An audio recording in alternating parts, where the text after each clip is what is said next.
Welcome to Permission Slips, a space for you to practice paying kind attention to your life so you can discover the wholeness, purpose, and joy you are made for. I'm Jillian DeBritz, and I'm a life and leadership coach and a recovering perfectionist, learning alongside you how to give myself permission to be human. And I'm doing something a little different for this first episode of 2026. I decided to give myself permission to pay attention to my life out loud with you here and to do a little bit of self-reflection. I normally have guests on my podcast, and I love having conversations that are meaningful and life-giving for me and then getting to share those with you.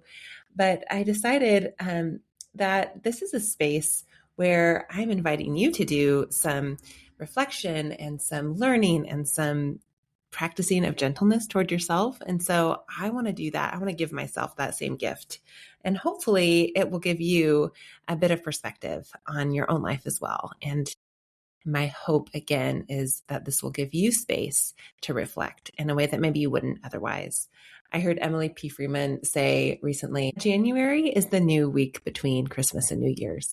That it's the space where we get to reflect and continue looking back and looking forward. And I love that because what we expect of ourselves often at the end of the year is completely unrealistic. You and I both know this, that there's so much happening in the weeks leading up to Christmas. And then in the week after, even as we're decompressing and taking down decorations, maybe mine are still up. I don't know about you, or visiting family or just resting and recovering, that there's not a ton of space for many of us to do the deep sort of reflective work that is required to connect on not just a surface level, but like on a soul level with our longings and needs and hopes and dreams and fears and aches and our grief and our celebrations, both from the past year and as we're anticipating the year to come. So I love that we are not in a hurry. We don't have to rush into 2026. We have all the time we need to reflect, and none of that will be wasted because the timeline that we set for ourselves is often artificial. And the value comes in creating space to reflect. As a life and leadership coach, one of the things that I tell people I do is to help people pay attention to their own lives. And a lot of that work is around building awareness, creating an awareness of your current reality. Where are you actually in your life today? And then also connecting with the longings for your ideal future. So where am I currently and where do I hope to go? And that could be like a practical goal, or it could be more of a vision for your life. When I get to the end of my life, what do I hope I can say when I look back? And then the job of a coach, my job, my privilege, is to sit with people as we ask questions and get curious about the gap between where we are and where we want to be. And I often tell clients a lot of the work, the hardest work, comes from paying attention to what is actually true about our current reality. And, you would think that it's not as hard as it is to describe what's true, but to slow down long enough to let the chaos and the responsibilities and the spinning plates that are constantly, for most of us, moving, that we're juggling throughout our lives, to let those things sit quiet and still takes time and intention to be able to set those things aside and to pay attention to what's on the inside of us. And so I'm going to do some of that here with you. And I am hoping, again, that this creates some space for you to do this for yourself. And I'm going to start just by talking about the things that in my own life worked for me and didn't work for me in 2025. Again, I often talk with clients about how we have to reflect in order to connect. We reflect, we look back in order to recognize where we've been and make sense of where we are. And then as we identify clearly where we are, we can look ahead with greater clarity and confidence. So here are some things in no particular order, truly random. This was my spitball brainstorming in the little bit of reflection time that I took over the past couple of weeks, a little bit by little bit, I mean, a little bit. I did not spend a ton of time on this. And so thank you very much for building in space with me here to do some more of my thinking out loud. Full disclosure, I am not a write a script type of podcaster.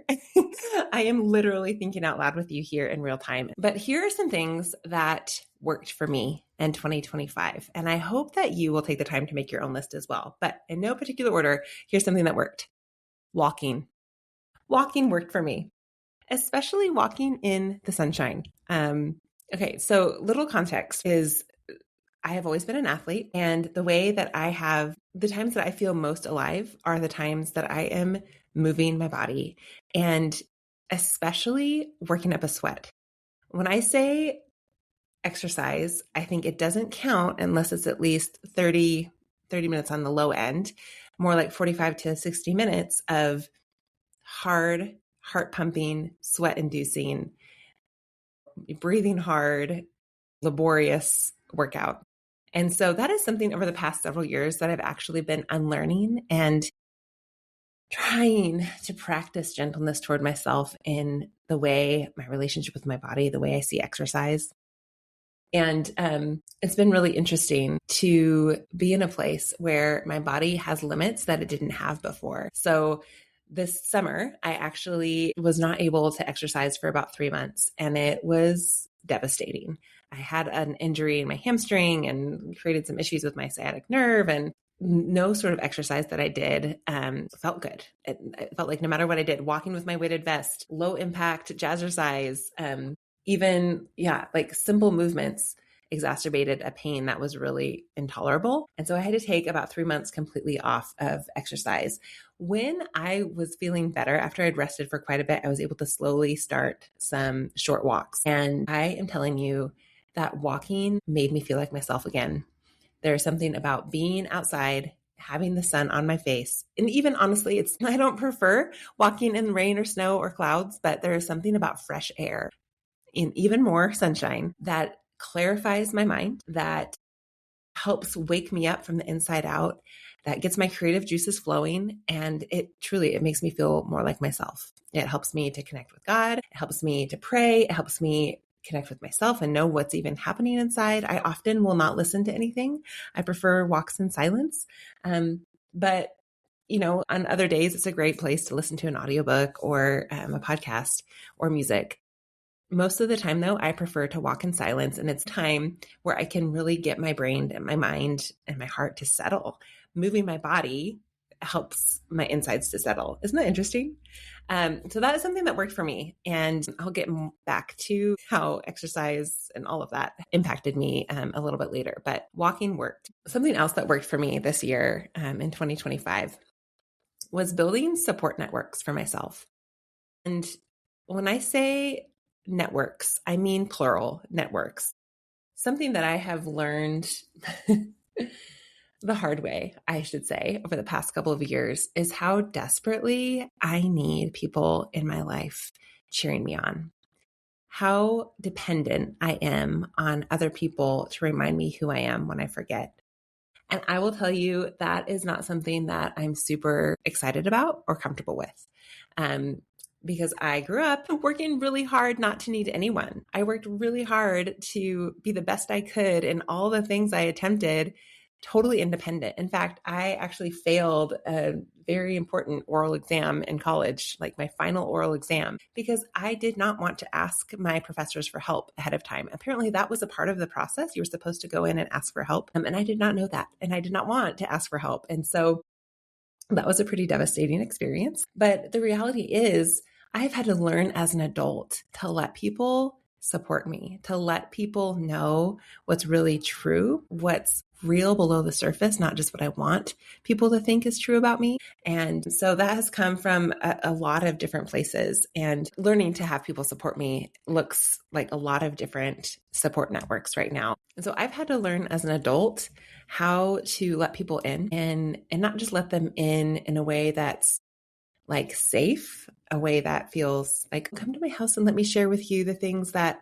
I think it's okay for you to know I struggle with, but in a way that's like really vulnerable and messy and feels needy and really uncomfortable for me. So for example, I have a group of friends who I call my wisdom team. And several months ago, actually probably a year and a half or so ago, a friend of mine who we meet regularly to pray for each other. And actually she's in a different state. So we talk on the phone early in the morning and I'll walk and she'll walk and we just pray together over the phone. She's like, Jillian, you're doing a lot of things that require a lot of prayer. You're leading in a lot of places. You're creating podcasts and writing, and you're trying to bring women together to do some pretty significant things. That requires people praying for you. Let me rally some people to pray for you and to support you regularly.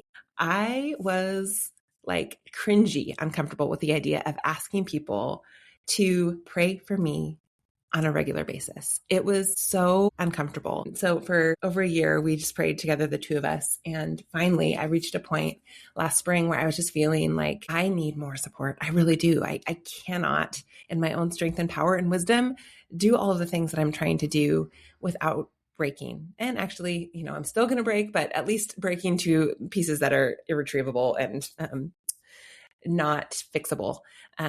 Breaking in a way that's unhealthy as opposed to humbling and a part of healthy growth. And so I gathered together some friends who had said that they wanted to pray for me. And I started emailing them every week or two and praying together on a monthly basis. And that has been a lifeline for me this year. Other support networks I have, I meet with a spiritual director once a month, and it's a space where I can show up as I am. You actually have heard her if you've listened to the podcast. Susan was on my podcast in the fall, and I'll send a link to that episode because it's one of my favorites. And so I meet with her once a month to talk about the things that are going on, and she helps me pay attention to what God's doing in my life and where He's inviting me into places of greater surrender or trust, or where He just wants to love me and I can't see it on my own. I've continued to meet with our counselor. Corey and I do marriage counseling regularly, and also I see her individually as needed. I started last year something else that really, really worked and helped make a huge difference in my life was the Confessional community that I joined. And so this was a support network that was life-changing. And I'm actually just about to start another one through the Center for Being Known, which is a nonprofit organization. And a confessional community is a space where people are committed to meet for 90 minutes once a week. I actually did another podcast episode with my friend Rachel, who is a part of my previous confessional community. And we talked about what it means to practice being known in a confessional community. And we take turns telling our stories to one another, which sounds like such a simple idea, but I tell you what, to have a group of 6 to 8 people give me their full, undivided, loving attention for 90 minutes. And I only told my story a couple of times. We each took a couple of turns, and the rest of the time we would hold space for one another. It taught me to love and be loved like nothing else in my life. The uncomfortable beauty of being seen and deeply known. In all of the mess and all of the discomfort, and having people stay with me in my discomfort, communicate their love to me with their words and with their faces, and keep showing up again and again and again to tell me how they see me, the beauty and goodness that they see in me that I can't see in myself. It healed something in me on such a deep level, and I want more and more and more. So that was another support network that worked for me this year. Another support network I have is a group of girls that we've been meeting for years now. We call ourselves Wine and Prayer. So we meet once a month to drink wine and connect and to pray for one another. And it sounds like girls' night, but it's actually very intentional. So we do intentionally take time to each give an update and share either what's working and what's not working, either some, happy, crappy, or some sort of intentional sharing time. And then we ask specifically for prayer. So each person gets the hot seat, and then we make sure to take time to pray. And that is something that over time we've had to fight for. We've had to really work our calendars and schedules around making this a priority.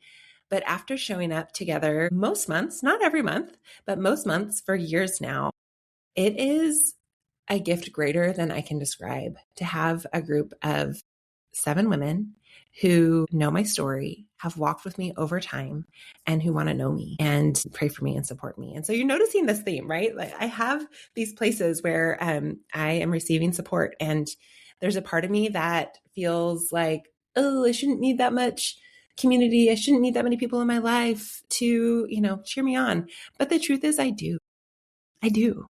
We all do. We all need people who we can be ourselves with, who we can share the heavy things that we carry with, the joys that we carry with. And I would say most of us need a variety of people. My husband is amazing, but he cannot meet all of my relational needs. And so it's been really beautiful to have these support networks. And I think of my other friends too on Marco Polo. Marco Polo is an app. It's like a video communication app if you're not familiar. And I talk to multiple friends in multiple states, multiple times a week. And it's another space where I can connect in the margins, in the car, or when I'm getting ready in the morning, or when I'm doing dishes. And it helps me, again, feel seen and known, and also see and know the people in my life. So that was a lot of explanation for why my support networks have been working for me in 2025. Along those same lines, just a shorter little bullet point here of something that's worked is accepting help. And so again, this idea of allowing people to support me, of creating spaces and trusting people in my life to support me, receiving that help and support in practical ways is something that has worked. It is really hard. So accepting help has looked like a couple specific things.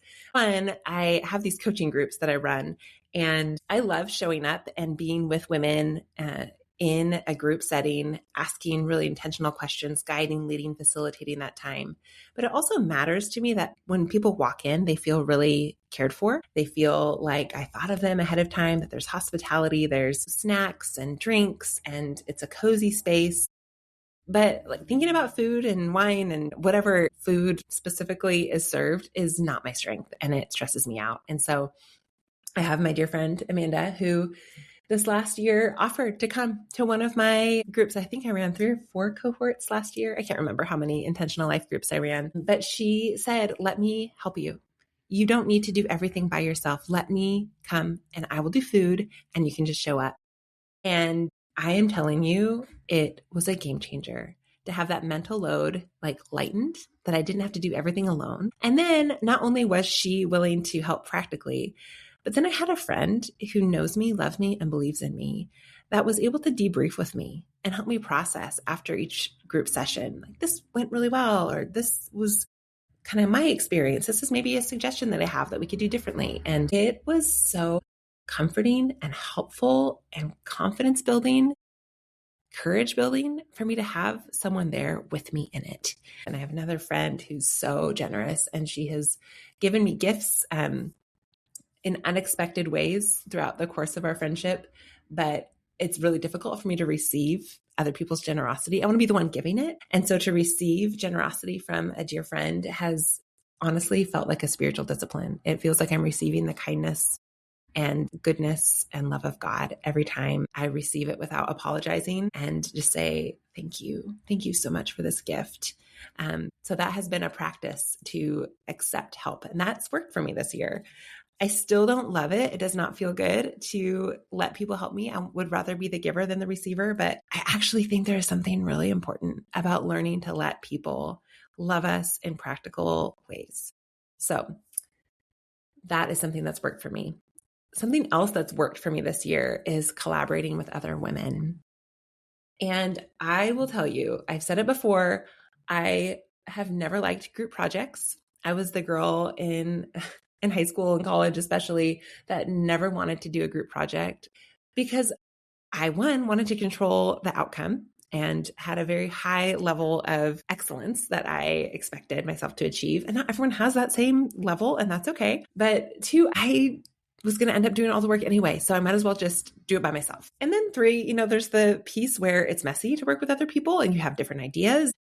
No one else's ideas are as good as mine, obviously. So it's been a growing curve for me to learn to collaborate and actually to see such beauty in collaborating with other women And this has been a slow, steady process. And I think a lot of it has come from what I mentioned earlier about learning to receive support and learning to be in community with other women and seeing the beauty of other women and having them tell me the beauty they speak into that they see in me, having them speak that out loud over and over. It's given me a lot of security that I can show up in a group of women and I know I have something unique to offer. That's come over time from letting people love me and learning again to practice that with other women. But there have been a few specific times where I've been able to collaborate. One I'm thinking of my friend Jessica, who I was able to speak with at a women's event. We did a co-speaking at a women's retreat. And let me tell you, it is hard. It's hard to co-speak, to create content with someone else because we are different people with different perspectives and different styles and different values and different ideas about what needs to be said.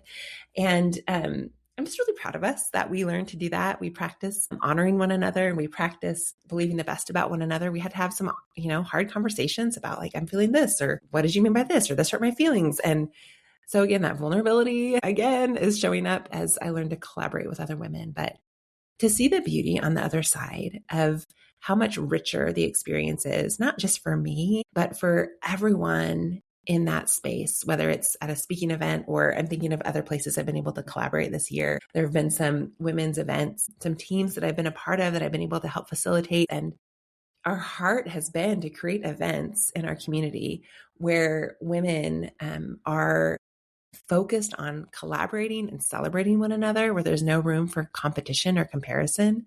And so that's been the heart of the event. So even on the teams, as we plan these events, we have had to work really hard to model that ourselves, to choose not to compare or compete, and to bring up the things that are just a natural part of being human and being women in the world. There is stuff that comes up, right? There's comparison that happens. And so to name those things out loud and to trust one another enough and believe the best about the other's intentions and not just push it down, but to bring it up in love and make space for one another's experience and honoring that and being quick to apologize. That has taken so much work, but it has been so beautiful to collaborate with other women and to see the beauty, the expanse and diversity of beauty, like a diamond with different facets that emerges when women come together. And this is true of people, right? When people come together in community, the way we're designed to link arms and offer our gifts to one another selflessly, that's the vision. That's what we're made for. And I just have had the chance to practice that with women a lot over the past year. And I'm really grateful. That has worked for me. And something else that's worked for me is podcasting. Again, this has been such a fun space. And guys, I'm almost at a year since I started my podcast. I started out hard going after an episode every week and I loved it. And it was a lot. I do everything. I do all of the recording, planning, scheduling, producing, editing, generating show notes, getting it on YouTube now and on all of the different places, and creating social media graphics and all of that. Like I do all of it by myself. And so it's a lot of work and I love it. Truly. My favorite is to show up and to have conversations with people, but it's taken a lot of time. So I took the summer off and then I started again this fall, podcasting every other week. And that has worked. That has worked really well. It feels more sustainable. There's still so many conversations I want to have, but it feels like it's a healthier pace for me in this season. But I will also say that podcasting makes me feel more like myself than almost anything I've done, which completely surprised me. I did not expect to love it so much.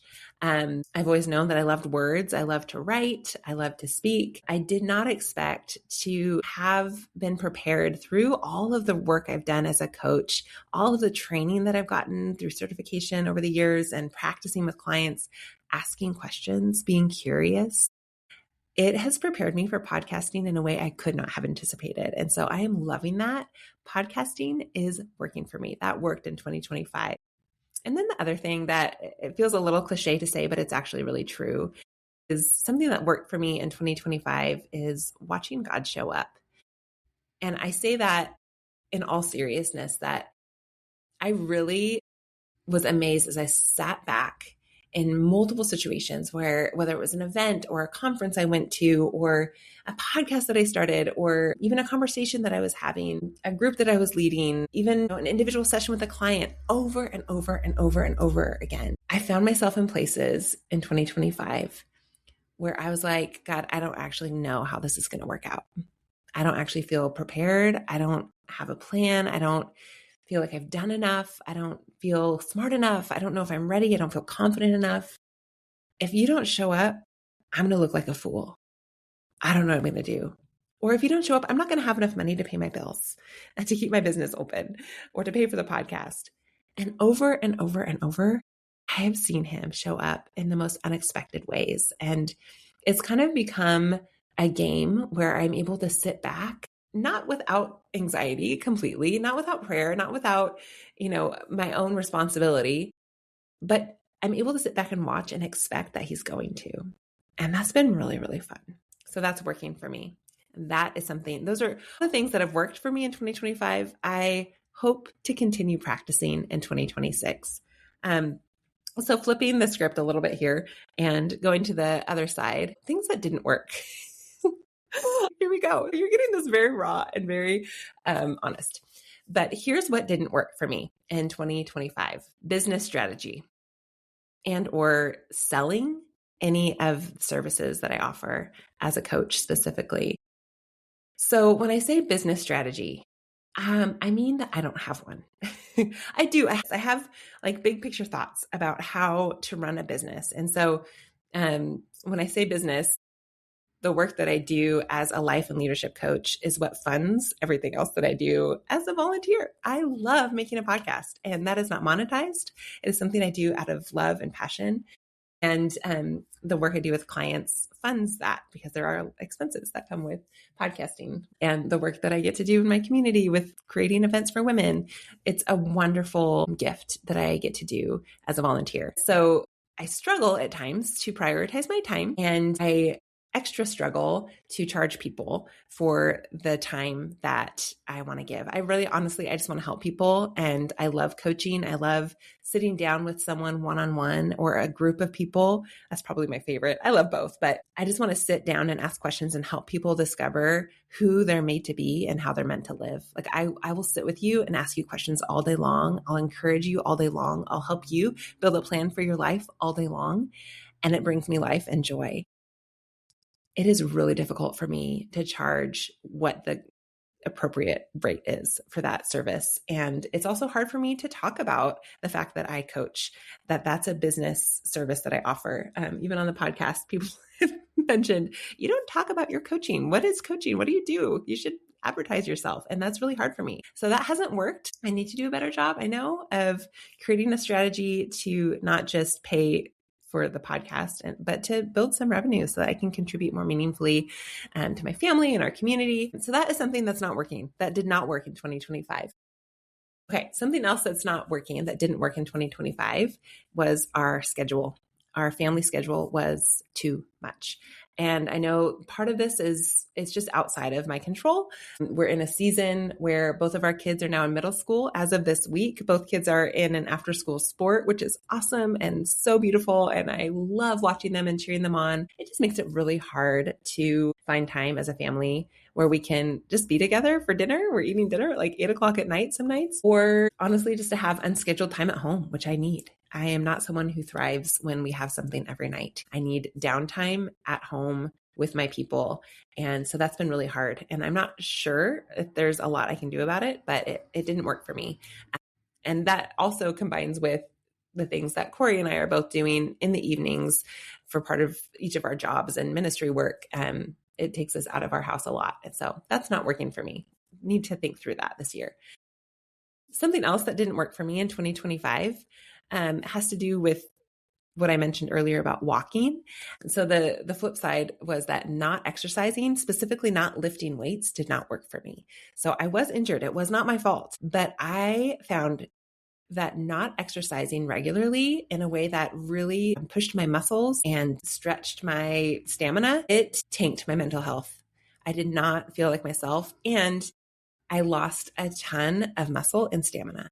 and my body changed very quickly. I am in my 40s, so there's that too. So the combination of not having the endorphins and regular grounding practice of exercise, and also the body changes that came with losing muscle and gaining weight and all of that, that's been really hard. And I have had this lifelong struggle with body shame, and my relationship with my body is something that I have really worked hard to heal and to find a new narrative. And it's something I'm still working on and working through and trying to find voices that I trust, because I don't want to subscribe to diet culture that tells me just follow this plan and you'll lose weight. Losing weight is not the end goal of my life. It cannot be. My friend Rachel, who I actually did a podcast episode with about rejecting body shame, so lots of episodes to go back and listen to if you're interested, she said to me, Jillian, I don't want to spend the rest of my life trying to shrink myself down. I don't want to spend all of my energy trying to get smaller until I die. And I resonate with that. And not exercising has shifted my body and the way I feel in my body in a way I don't like. And so I'm really struggling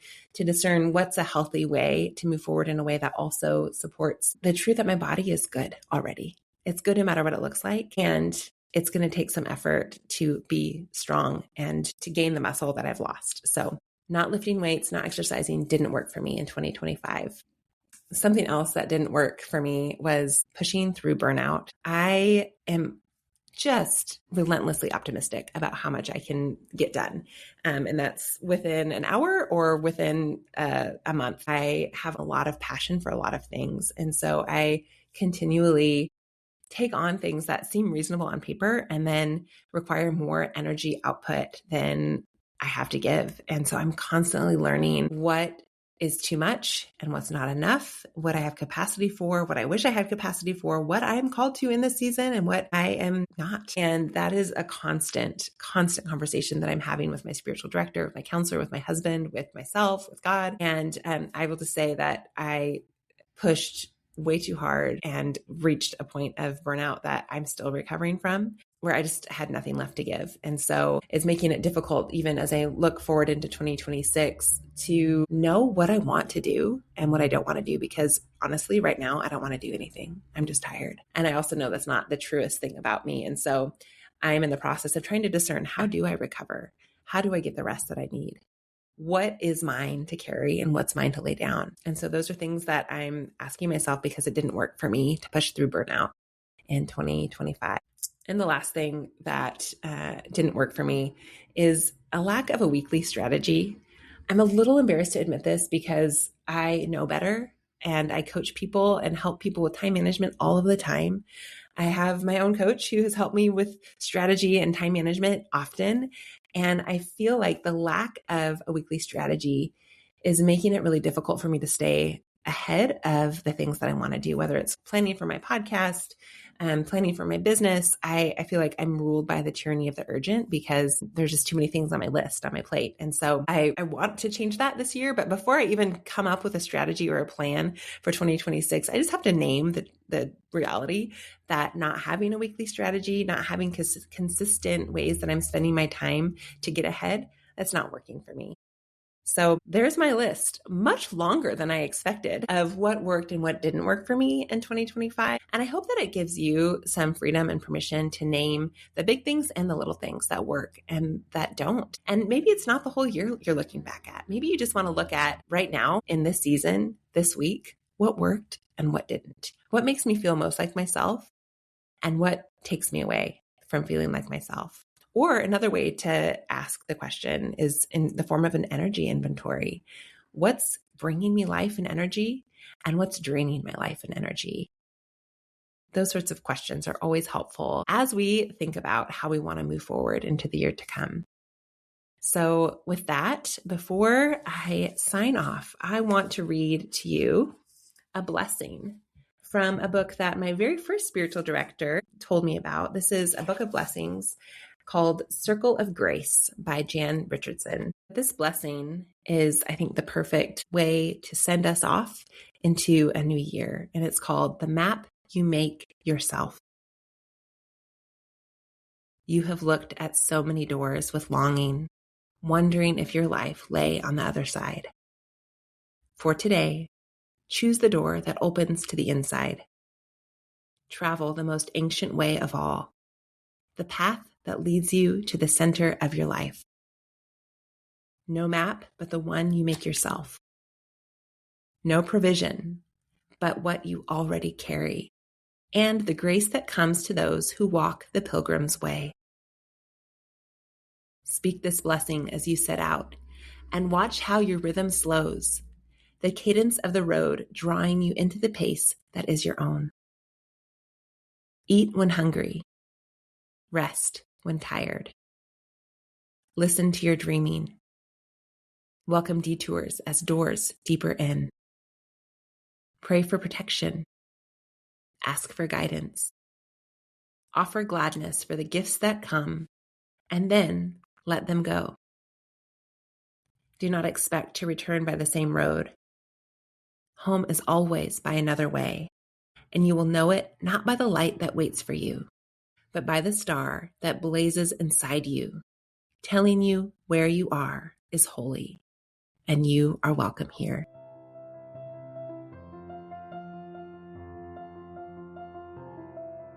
Thanks for listening to this episode of Permission Slips. I hope that my reflections on what's worked and what didn't work for me in 2025 will give you permission to ask yourself the same questions. And in so doing, I hope you'll discover an invitation to greater wholeness in the year to come. If you're looking for someone to walk with you and to help you make sense of what's working and what's not, I do have a few individual coaching spots available this year. And you can find out more information about that on my website, which is jilliandebritz.com/coaching. I would be honored to journey with you as we start the new year.